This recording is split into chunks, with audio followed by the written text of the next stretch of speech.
Olá, estudante!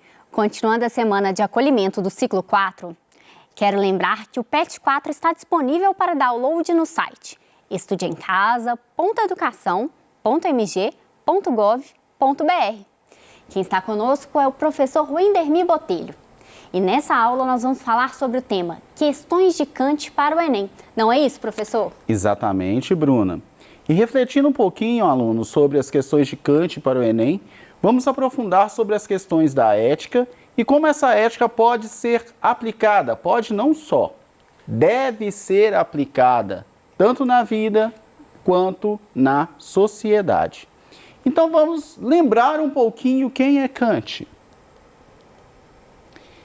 Ele viveu de 1724 a 1804, é um filósofo da Idade Moderna. Ele vai ser o principal dessa era, famoso sobretudo pela elaboração do denominado idealismo transcendental. Kant, ele vai dizer que nós, a princípio, temos a lei moral em nós, o princípio da moralidade habita em nós. Então nós vamos saber o que é certo e o que é errado. Nós vamos entender quando nós estamos errando e vamos entender que caminho nós temos que seguir para termos uma vida de realização e de felicidade. Então vamos lá na primeira questão, Bruna. Temos uma frase dele, professor? Vou ler rapidinho. A moral propriamente dita não é a doutrina que nos ensina como sermos felizes, mas como devemos tornarmos dignos da felicidade. Então, ser feliz, meu caro aluno, é viver bem, é viver de maneira correta.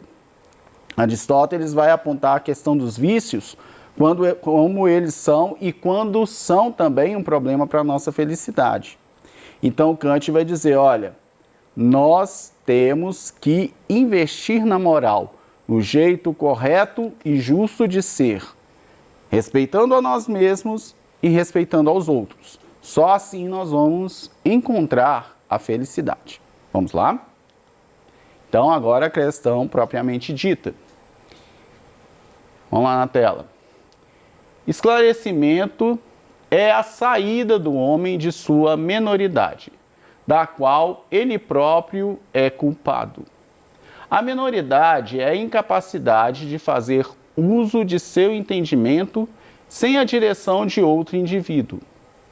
O homem é o próprio culpado dessa menoridade, se causa dela não se encontra na falta de entendimento, mas na falta de decisão e coragem de servir-se de si mesmo sem a direção de outrem. Gente, traduzindo para o português correto, Bruna, traduzindo para o português prático nosso, gente. Quantas pessoas que vocês conhecem que têm atitude de criança apesar da idade? Tanto que tem aquela brincadeirinha, né, alunos, né, Bruna? Qual que é a sua idade mental? Vem daqui, ó, de Kant. Kant vai dizer justamente isso, olha, você tem que ter maturidade para poder dizer que você comanda a sua vida, que você determina que caminhos você vai trilhar para a felicidade. E para ter essa maioridade, o que nós temos que fazer? Nós temos que investir em conhecimento. Só a partir do momento que eu invisto em conhecimento, que eu invisto em experiências, que eu invisto na vida em comum, eu vou conseguir atingir esta maioridade.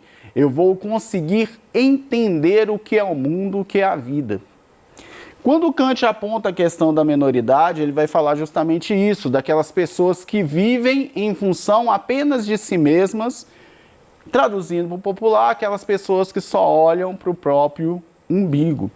Aquelas pessoas que não são humildes, aquelas pessoas que não sabem partilhar, e isso vai acarretar um monte de problemas na vida da pessoa. São pessoas que não vão saber conviver, são pessoas que não vão saber tomar uma decisão definitiva para a sequência da vida, são pessoas que muitas vezes vão trazer sofrimento para si e para outrem, como nós vemos todos os dias. Pessoas que tomam atitudes impensadas. Pessoas que agem sem pensar, que falam sem pensar. E aí são pessoas que são bem problemáticas, bem complicadas e que nunca alcançarão essa felicidade. Isso nós estamos no início da Idade Moderna com Kant. Então, Kant já aponta para nós hoje que o correto, a forma correta de agir é sempre a busca do conhecimento e sempre investindo na moral, sempre investindo no que é certo.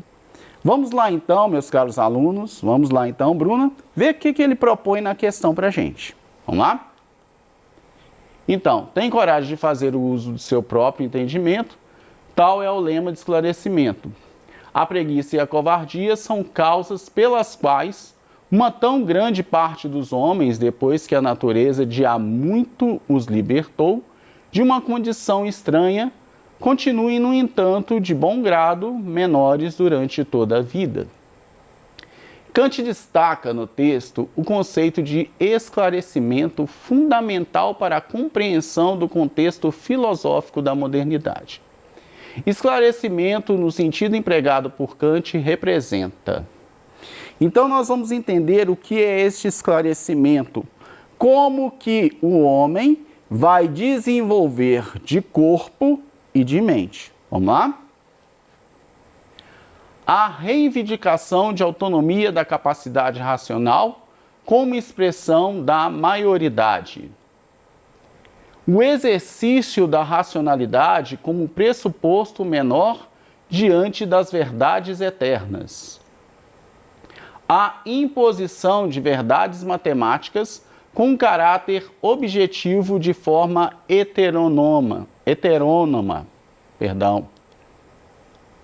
A compreensão de verdades religiosas que liberam o homem da falta de entendimento. A emancipação da subjetividade humana de ideologias produzidas pela própria razão. Vamos ver qual que é a alternativa correta. A reivindicação de autonomia da capacidade racional como expressão da maioridade. Usar a razão, o entendimento, a busca do conhecimento para chegar ao fim último, que é a maturidade enquanto pessoas. Vamos ver as outras alternativas porque não estão corretas. O exercício da racionalidade como pressuposto menor diante das verdades eternas. A racionalidade deve sempre prevalecer, ela nunca deve ser menor. Então, o que anula essa questão é a palavra menor, que anula essa alternativa. A imposição de verdades matemáticas com caráter objetivo de forma heterônoma.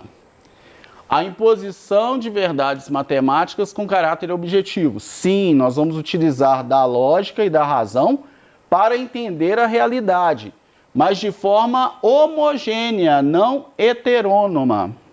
Então, o que anula essa alternativa é esta palavra. A compreensão de verdades religiosas que libertam um homem da falta de entendimento. A religião vai estar dentro dos mistérios que Kant vai enumerar, né? Como o mistério, o céu estrelado sobre a cabeça. Então, a racionalidade é que vai garantir que eu, enquanto ser humano, possa atingir estes mistérios. Mas não são esses mistérios que vão definir a minha maturidade, a minha maioridade enquanto ser humano. Lembrando que, aí a gente vai pensar um pouquinho em Karl Marx, a religião vai, neste contexto, oprimir o homem da sua atividade racional, do seu crescimento enquanto pessoa, do seu amadurecimento enquanto ser humano, tá? Neste contexto aqui. Hoje a religião, Bruna, quando ela trabalha a liberdade humana, quando ela trabalha o ser humano autônomo diante de Deus, um ser humano que vai viver as leis, vai viver as normas, no entanto, ele vai ter essa consciência do bom uso da sua liberdade, é uma religião que liberta, e num princípio kantiano, é uma religião que vai fazer com que a maturidade humana atinja o seu objetivo. Quando essa religião controla, cria mitos ou determina como se deve ser de uma forma fechada, sem uma abertura para a realidade desse ser humano, essa religião vai impedir esse processo de crescimento na racionalidade. A compreensão das verdades religiosas, e a letra E, a emancipação da subjetividade humana de ideologias produzidas pela própria razão. Tipo, como se a gente produzisse os próprios jeitos de ser, os próprios jeitos de agir, e aí nós iremos aqui, no caso, nos libertar desses jeitos de ser, desses jeitos de agir. Não. Existe uma ideologia que ela vai ser externa à nossa realidade, nós temos que buscar, sim, não digo emancipar, porque não tem como a gente estar separado no pensamento social, mas nós temos que ter um crivo, uma peneira, nós temos que usar o senso crítico para entender a sociedade.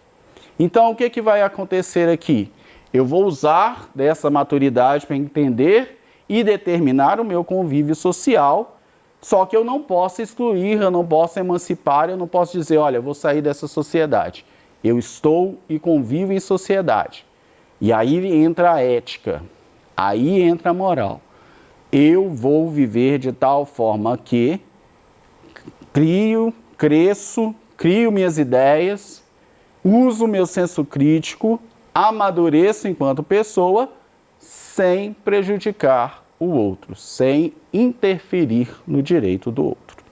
Então vamos continuar a nossa viagem em Kant. Essa questão é de 2013. Até hoje, admitia-se que o nosso conhecimento se devia regular pelos objetos. Porém, todas as tentativas para descobrir, mediante conceitos, algo que ampliasse o nosso conhecimento, malogravam-se com esse pressuposto. Tentemos, pois, uma vez, experimentar se não se resolverão melhor as tarefas da metafísica, admitindo que os objetos se deveriam regular pelo nosso conhecimento.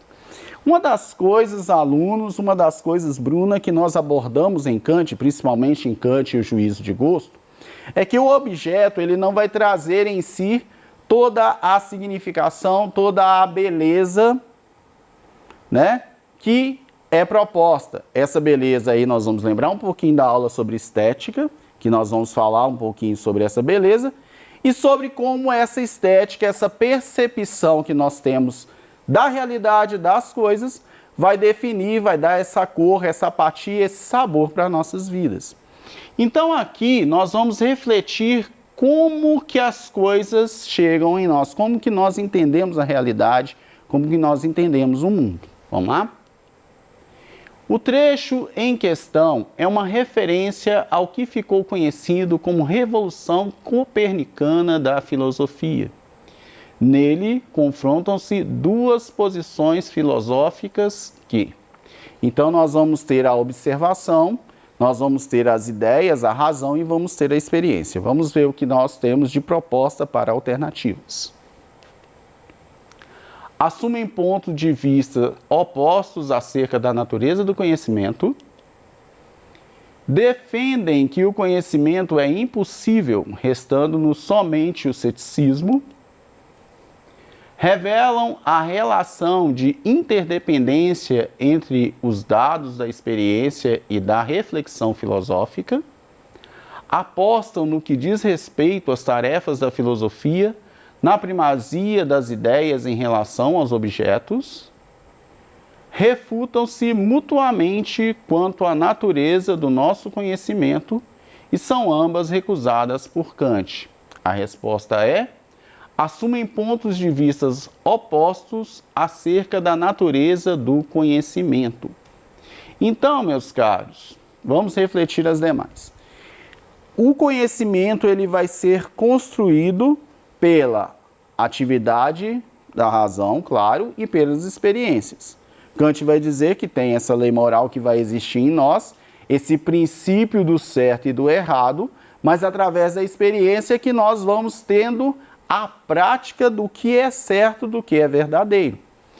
Então aqui, defendem o conhecimento é impossível, restando-nos somente o ceticismo. Ceticismo, não acredito mais em nada, eu não posso atingir a verdade. Não, essa alternativa é incorreta. O conhecimento, a verdade, ela pode ser atingida uma vez que eu utilizo da minha racionalidade, eu utilizo desta lei moral, das minhas virtudes, para atingir o objetivo na busca da verdade.